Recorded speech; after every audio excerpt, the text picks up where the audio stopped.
He said it on a Friday, late in the day. Don't come by tomorrow. Maggie'll be here, so you get it. That's all.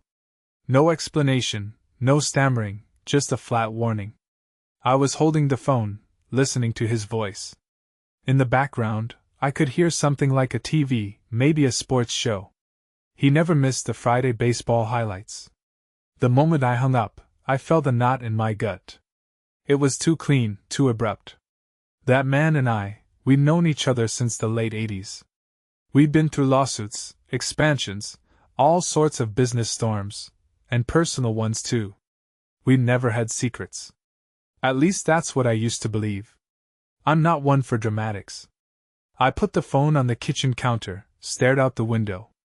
The yard was quiet, just a stretch of dead grass that needed watering, an old barbecue grill with rust on the edges, and the chain-link fence the neighbor's dog liked to jump on.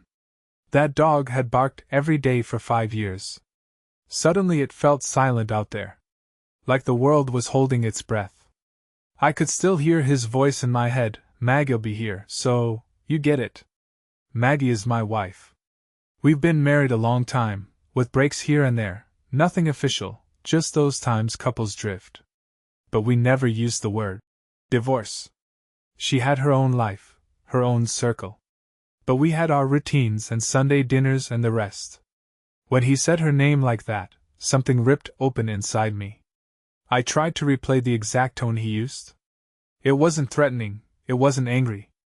It felt almost casual, like he was telling me the weather forecast. He was always smooth on the phone, that one. A natural salesman.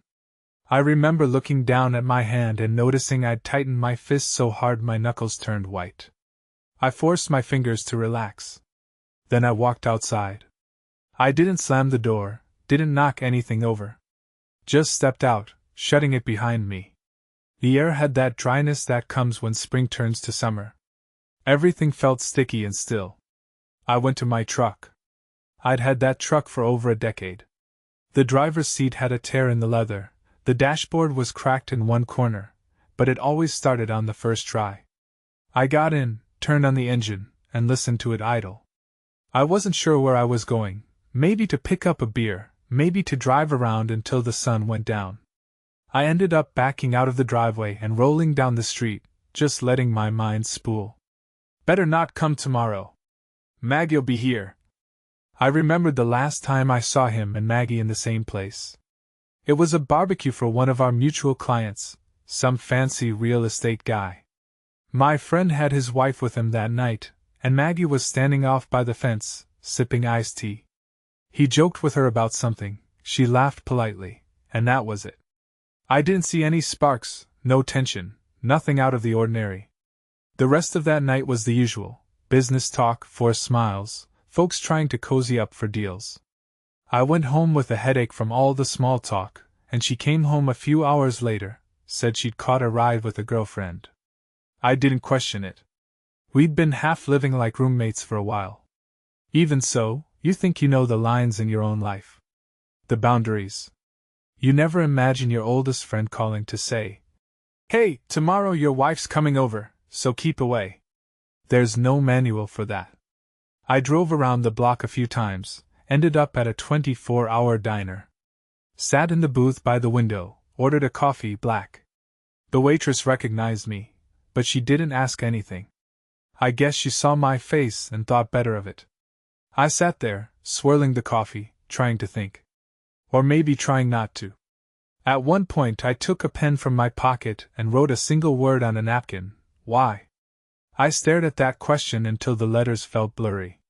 I had no answers. And to be honest, I wasn't even sure I wanted them. Maybe I just wanted to ignore the whole thing. I sipped the coffee until it went lukewarm. The clock on the wall ticked into the late hours. I got up, left a tip, and walked out. That night, I slept on the couch in my living room. Maggie wasn't home. She'd been staying who knows where for a few days, maybe with her sister, maybe alone at a motel. We'd had a small argument earlier in the week, something about finances, but I never expected it to lead to this. So I lay there in the dark, the only light coming from the street lamp through the blinds, and I waited for morning. I tried counting the lines of light and shadow on the ceiling. Sleep wouldn't come. In those hours, my mind wandered to the old days. I first met him, my friend, my business partner, back in '88. We were both in our 20s, dumb kids with big dreams. Over time, we built something solid. Not huge, but enough to give us a comfortable life. We had a few skeletons in the closet, sure, like that contract in '99. We filed a fake deal to the IRS, shaved off some taxes. It was his idea. Or maybe it was both of ours. It's so long ago that I can't recall the details clearly. Just remember the hush-hush way we stamped our signatures. At the time, it felt harmless. Everybody does it, we said. Then we forgot about it. Put it behind us, or so I thought. I dozed off at some point near dawn. Woke up with a stiff back and an odd feeling in my chest, like a door had cracked open and I couldn't shut it.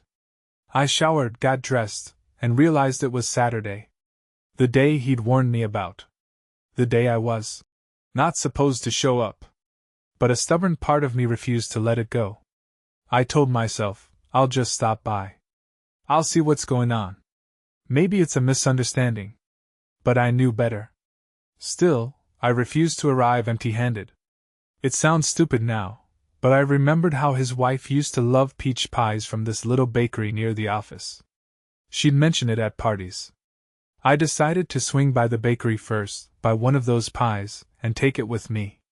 If nothing else, it gave me an excuse to walk through his door without looking like a lunatic. A ridiculous gesture, maybe, but it's what I did. The bakery was buzzing. Folks with weekend smiles picking up pastries. I stood in line feeling numb. When my turn came, I just said, "1 peach pie." And the cashier asked, "Whole or slices?" I almost laughed at how normal that question sounded. "Whole," I said. She boxed it up, I paid, and that was that. I got back in my truck, placed the pie carefully on the passenger seat, and headed toward his place. Driving there, I kept expecting a phone call, maybe from Maggie or from him, telling me not to do it. But the phone stayed silent. My hands gripped the wheel, my mind felt blank. I pulled up to his house. 2 stories, a nice yard, a big pool in the back. We'd had plenty of barbecues there over the years. I parked on the street, stepped out into the bright morning sun, and walked around the side gate toward the pool. I heard laughter before I saw them. Carefree, like 2 kids. Then I turned the corner, holding that pie in its box, and there they were, Maggie in a red bikini, perched on his lap, both of them by the water's edge. She had a cigarette in one hand and was running the other through his hair. His arm was under her bikini strap, fingers on her bare shoulder. They looked up and saw me. And they didn't even flinch. They just stared, like I was the intruder. No shame, no stammering, no excuses. I walked closer, my legs moving on their own. I placed the peach pie, still in its box, on a lounge chair. Didn't say a word. My eyes locked onto hers for a moment. She exhaled smoke. He shifted a little, but he didn't get up. No one spoke. Finally, I turned and walked away. The world felt like it was buzzing in my ears. Maybe it was my heartbeat. I don't remember if I passed anyone on the way out. I just remember getting in my truck, shutting the door, and sitting there. I didn't pound the steering wheel or scream. My hands were too numb for that. I stared at the dashboard for a long time, then I started the engine and drove off without looking back. I ended up at a gas station outside town. One of those places where the pumps are half broken and there's a single clerk behind a glass window. I filled up the truck, grabbed a soda, drank it in a few gulps, and tossed the can in a trash bin. For a moment, I considered driving straight into the desert, somewhere far away from that pool, that image of them laughing. But I knew running wasn't my style. Not yet, anyway. That night I barely slept. Didn't see Maggie, didn't get a call from him. Sunday came and went in a blur, and by Monday morning, I felt like I was living in a haze. I had business obligations. I had responsibilities. But my head was stuck on replay, Maggie in that red bikini, perched on his lap, cigarette in her hand, that casual grin on his face. It carved a hole in my gut. Tuesday morning, I was supposed to attend a meeting at our firm. We'd been transitioning from a partnership into something more structured, with multiple shareholders. I had a seat on the board, technically. So did he. But I never made it to that meeting. I sat in my truck in the parking lot, gripping the steering wheel, thinking about the look on his face when he saw me. Not a hint of guilt, I recalled. Like he'd expected me to show up eventually, and he wasn't sorry. I made a decision right there. I turned the key, started the truck, and drove to his personal office. He kept a separate space in another building across town. He liked to handle his private matters away from the main office. He often stayed late, pacing behind his big oak desk, sipping scotch, finalizing deals. He used to say, "That office is my home away from home." I guess that's where he felt most powerful. Sure enough, that evening, I waited until after regular business hours and headed over.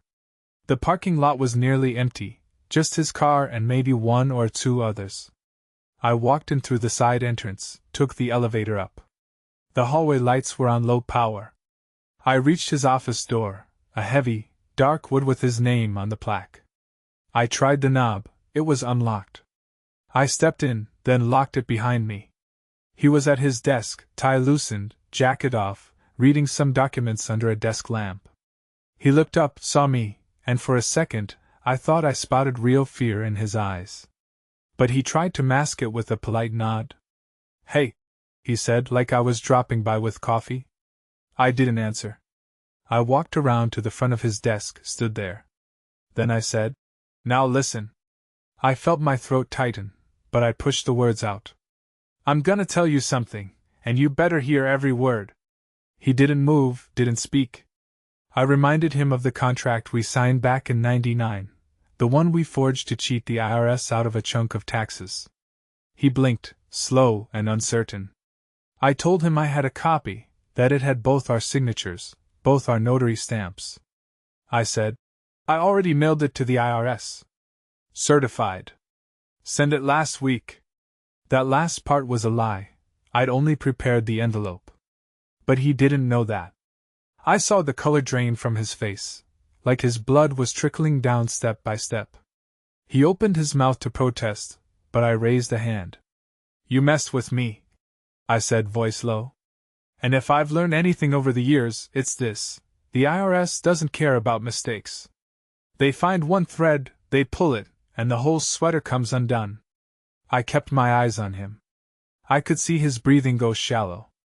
Beads of sweat on his brow. He managed a weak response. You don't have to do that. You'll get pulled in too. You think they won't come after you?" I shrugged. "Maybe," I said. "But I'm ready for that." Then I stepped back. "I'll leave you to figure out your next move."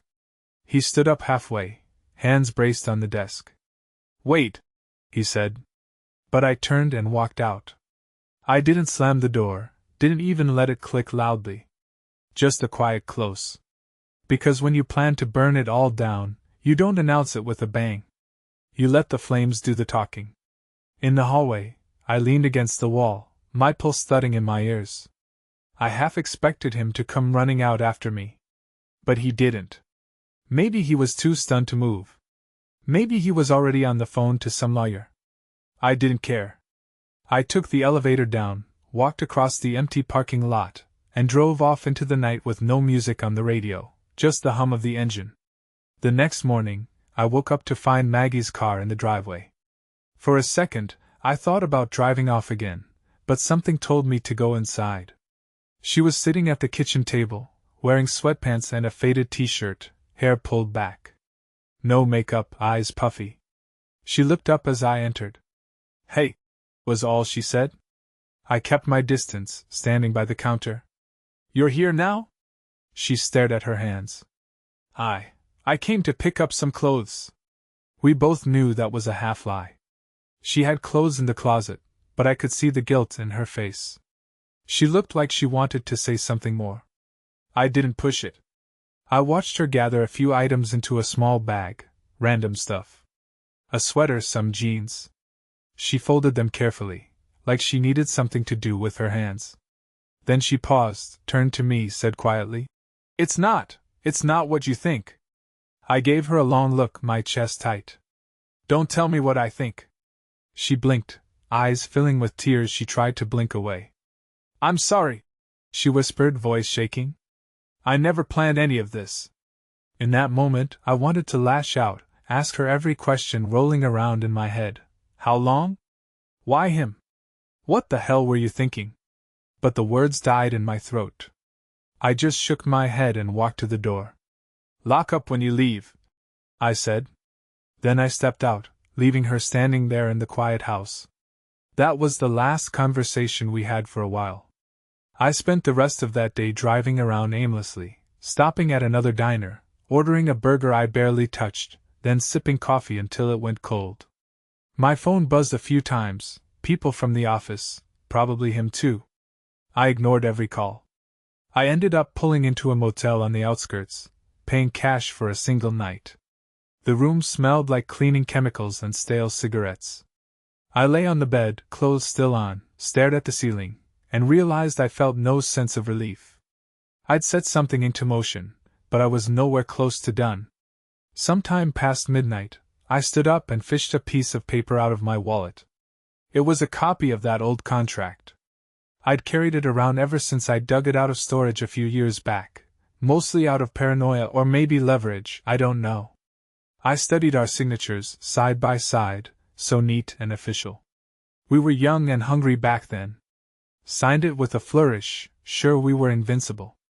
Now it felt like a relic of a life I barely recognized. I folded it up, slipped it away, and sat there in the dark. The humming fluorescent light from outside seeped through the dusty curtains. I thought about the look on his face in that office. How it went pale, how his mouth hung open. I also thought about Maggie in that bikini, about her eyes when she looked at me in the kitchen this morning. My chest felt hollow. The betrayal was thick, layered. This wasn't just a fling. It was years of something hidden. The next step, I realized, was waiting to see what else might crawl out of the shadows once I turned on the lights. A week passed before Maggie came to see me again. I hadn't returned to the house. I was staying at different motels, rotating between them so I wouldn't feel stuck in one place.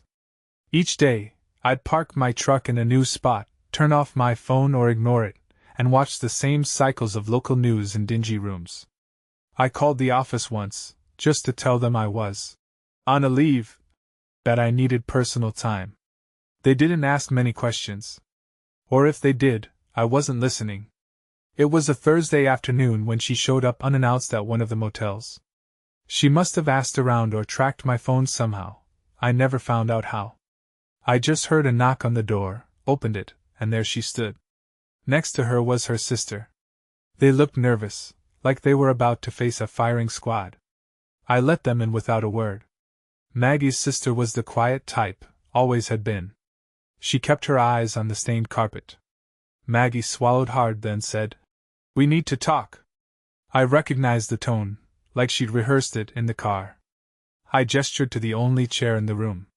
"Go ahead. Talk." They stayed standing. Maggie cleared her throat. "What happened? By the pool, it was one time. We were drunk. It was stupid. It didn't mean anything." Her voice was shaky but determined, like she was forcing the words out. Her sister nodded slightly, though she didn't look up. I felt my jaw tighten. "He told me not to come that day. He knew you'd be there. This wasn't some accident." She shook her head quickly. "He called me over for a drink. I didn't plan it, but then it just happened. We were both out of our heads." She paused, glancing at her sister for support. The sister muttered something like, "It's true." I looked at them both, not saying a word. The silence stretched. Eventually Maggie's voice broke again. "It was a mistake. I swear." My mind flashed back to the way they laughed, how comfortable they seemed. That didn't look like a first-time slip. But I said nothing. Let her talk. Because I could sense there was more. And I was right. Her sister took a small step forward, eyes still on the floor. "There's something else," she said quietly. You should know it. Maggie glanced at her sister, then looked away, like she wanted to stop her. But the sister pressed on. It wasn't just one time. It wasn't just one drunken night. She paused, then forced the next words out. He paid her. I frowned. Paid her for what? Maggie's sister exhaled shakily. Every time you were gone on business. For almost a year. He'd deposit money into an account, but it was from the firm. The firm where you're listed as an advisor. It's been going on, for a while. For a second, the room felt like it shrank. My head pounded. I looked at Maggie, who was biting her lip, tears in her eyes. She started to speak, but I cut her off. He paid you? With my company's money? She nodded, tears rolling down her cheeks. I needed the cash. I was in debt. He offered. Said it was no big deal. I'm sorry. Her voice broke at the end. I stood there, everything swirling in my mind. So it wasn't just betrayal, it was business-level fraud. She was part of a scheme with him, funneling money from a place where I still held shares and a board seat. I couldn't breathe for a moment. The anger I felt was like a physical weight on my chest. I wanted to punch a hole in the wall, but I didn't move. I'd learned a long time ago, rage can be useful if you harness it.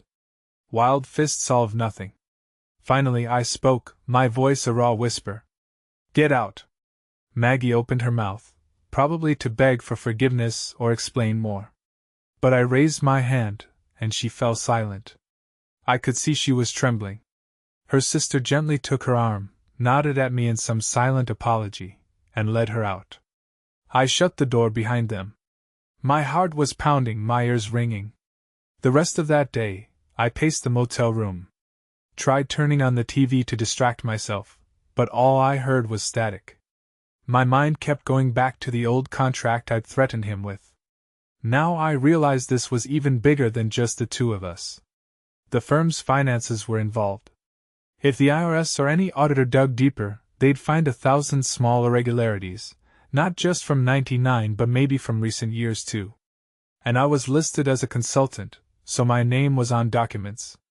That night, I drove up the highway with no destination in mind. The city lights disappeared behind me, and soon I was in open country. I pulled over on the shoulder, got out, and stared at the sky. It was vast, black, dotted with stars. I felt a chill in the wind. My mind was in chaos. Eventually, I lay down on the hood of my truck, closed my eyes. After a while, I found some small shred of clarity in all that darkness. A voice in my head said, "You have to cut out the rot at the root." The next day, I went back to the city. I didn't go home or to the firm. I found a small office space I used to rent for side projects. It was mostly storage now, but it had a desk, a chair, a lamp. I spread out what documents I had, including the old contract, some shareholder agreements, and recent financial statements. I started making calls. I was calm, methodical. I reached out to a couple of people I trusted, minor partners, silent investors. Had short, careful talks. Planted seeds of interest in selling me their shares. I didn't give reasons, just hinted that I might pay a premium. Most of them were curious. Some were tempted. None of them knew about my personal fiasco. In the evenings, I returned to whichever motel I'd booked for the night. Maggie tried calling me a dozen times. I didn't pick up. I wasn't ready to face her or the guilt in her voice. In my mind, I was turning the gears, planning each step. The idea was forming: I'll buy out the firm quietly, piece by piece, then I'll bury him. Make him watch everything he built turn to dust. And I wasn't sure if this was vengeance or a sense of justice. Maybe both. A week of that passed. I pulled money from my personal accounts, from old savings, from a couple of properties I still owned. I began discreet negotiations to acquire shares. People thought I was making a power move or that I had some grand plan to take the company public or pivot it into a bigger entity. They were happy to sell. The price was good. I never once stepped into the main office during those days. I did everything through proxies, phone calls, or quick coffee meetings in neutral locations. My name still carried weight, and people were eager for my involvement. Nobody suspected a personal motive. Meanwhile, I heard he was scrambling, trying to figure out what was happening, but he couldn't pin it on me directly. We never spoke face to face. Inside, I felt cold. Like something in me had locked into a single purpose. Sometimes I'd think of Maggie, of her tear-streaked face, or of him by the pool with his hand under her bikini strap. Then I'd feel the wave of rage again. But I pressed it down. I used it as fuel. I told myself, just keep going. After about 2 months, I dropped out of sight entirely. I told everyone who mattered that I was retiring early, stepping away from the game. People were surprised, but not shocked. I was in my 50s, after all. They assumed I wanted peace and quiet after decades of work. I let them believe that. In truth, I needed space to finalize my plan. I used part of my savings to buy a second-hand travel trailer, hooked it to my truck, and headed toward the mountains. I didn't tell anyone where I was going. Didn't leave a note. The trailer was small, the kind with peeling paint, but it had a bed and a little kitchenette. I found a tucked-away spot near a lake, paid for a campsite for a month, and parked there. The first few nights, I hardly slept. My thoughts roamed all over, the betrayal, the documents, the steps I'd need to take when I got back. But then the quiet of the mountains started to seep into me. The tall pines, the cold wind off the lake, the nighttime sounds of crickets and distant owls. It didn't heal the hurt, not exactly, but it calmed me. Gave me a place to think. I spent my days walking trails, clearing my head. I'd watch the sun rise over the peaks, let the chill air fill my lungs. I had no phone reception up there unless I drove back into town. That was the point. No calls from Maggie, no calls from him, no business chatter. Just me, a battered old trailer, and enough food to last a few weeks. Eventually, I found a measure of focus. I laid out a plan. Step 1, return quietly, as if nothing was wrong. Step 2, finalize the share purchases I'd already set in motion. Step 3, unravel the old partnerships, let the friends realize I was now the main shareholder. Step 4, push them out. Subtly over time, with no big headlines. Step 5, watch him squirm. I stayed up there almost 2 months, more than I originally planned. Didn't talk to a soul except the camp manager who collected fees. By the time I hitched my trailer back to the truck and drove down those winding roads toward the city, I felt a strange clarity. The rage was still there, deep inside, but it was sharpened, refined. I was ready to do what needed to be done. When I reappeared, everyone treated me like a ghost come back. Some old colleagues asked where I'd been. I shrugged and said I'd been taking in some scenery. Maggie tried to call again, left voice messages on the old landline. I didn't respond. I heard she was staying with her sister permanently now. Fine by me. I had no energy left for that conversation. If we spoke, it would be on my terms. I went to the firm's offices the following week, walked in wearing simple clothes, no tie. Greeted the receptionist, who did a double take. Word spread through the cubicles. He's back. I spotted a few of the older employees, the ones who'd known me for years, giving me cautious smiles. I nodded at them. Then I found my way to the boardroom. He was there, pacing, a phone pressed to his ear. The moment he saw me, he ended his call. We stood in silence, about 10 feet apart. I could see the tension in his shoulders. He forced a polite, businesslike tone. I heard you decided to retire. I shrugged. Changed my mind. He tried to laugh, but it came out hollow. Right, well, welcome back. I didn't stay long. I just wanted him to see me, to know I was still in the picture. Then I left.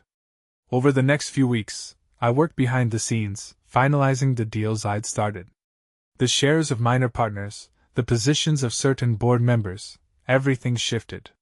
Soon enough, I held a controlling interest. And I made it clear, through proxies, that the old guard had no guaranteed future. People started to panic. They whispered about new management. Some quietly sold their remaining shares to me, not wanting the headache.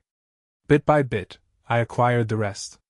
Then the firings began, not with big announcements or security escorts, but with quiet pink slips, polite meetings where folks were asked to step down. The ones who'd been around since the early days, the ones who'd known about certain shady deals, all got packages. No one made a scene. They were paid off well enough to shut up. He tried to rally them, I think. Tried to spin a story that I was seizing power unfairly. But the money talked. Everyone had their price, and I was willing to pay it. He watched his circle of supporters shrink. Our once close-knit leadership dissolved one by one. His wife, who'd once bragged about the peach pies she loved, had a position in marketing. I had her transferred to the archive department in the basement, a dingy, windowless corner where old files went to die. No official demotion, just a temporary reassignment, with no end date. She went without complaint, maybe smelling the change in the air. I kept waiting for him to confront me outright, to curse me out or threaten me with lawyers. But he stayed oddly silent, maybe hoping he could salvage something through negotiations. Then, about 3 months into this quiet purge, he signed a resignation letter. I heard he cleared out his desk one evening when the place was empty. No farewell party, no goodbyes. A ghost leaving a graveyard he used to rule. I remember standing at the window of my new corner office, one I never really wanted, but took anyway, watching him walk across the parking lot with a single box in his arms. The sun was setting, and the reflection on the glass made it hard to see his face. But I imagined the defeat in his eyes. He climbed into his car, sat there for a few minutes, then drove away. It felt like a scene from a story that should have ended years ago. I just watched until the taillights disappeared. Then I closed the blinds. 6 months later, he filed for bankruptcy. I found out through a mutual acquaintance, someone he owed money to for a real estate venture. Word was, he tried to keep up appearances after losing his job, but his personal debts piled too high. Without access to the firm's funds or the shady channels he used to tap into, he sank fast. People whispered, "He used to be such a big shot, what happened?" No one truly knew. No one except me and maybe Maggie, or whoever else was behind the curtain. But nobody asked me directly. They just accepted it as a fall from grace.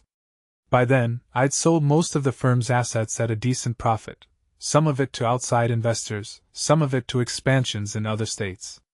The brand still existed, but it was a skeleton of what it used to be. That was the plan. I never wanted to steer the ship long term. I only needed to break it apart in a way that left him with nothing. And I did that well enough. Once I saw the last deals close, I handed in my final papers, stepped away, and walked out of that building with no desire to return. I bought a small house on the outskirts, modest place, single story, a bit worn around the edges. Exactly what I wanted. Neighbors keep to themselves. I spend my days fixing little things around the property or sitting in the backyard with a cold drink, watching the sky. I don't go out much. Don't party, don't try to mingle. Mostly I'm just here. Existing. Maggie never moved back in.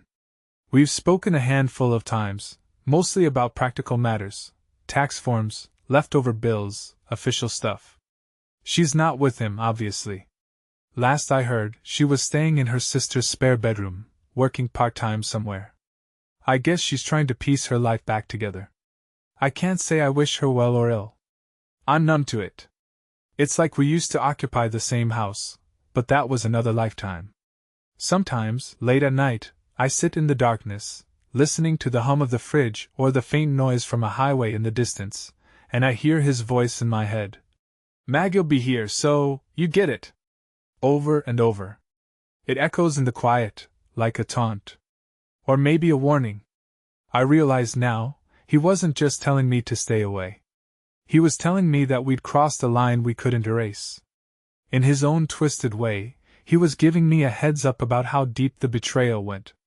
Or maybe he was so arrogant he didn't care how I took it.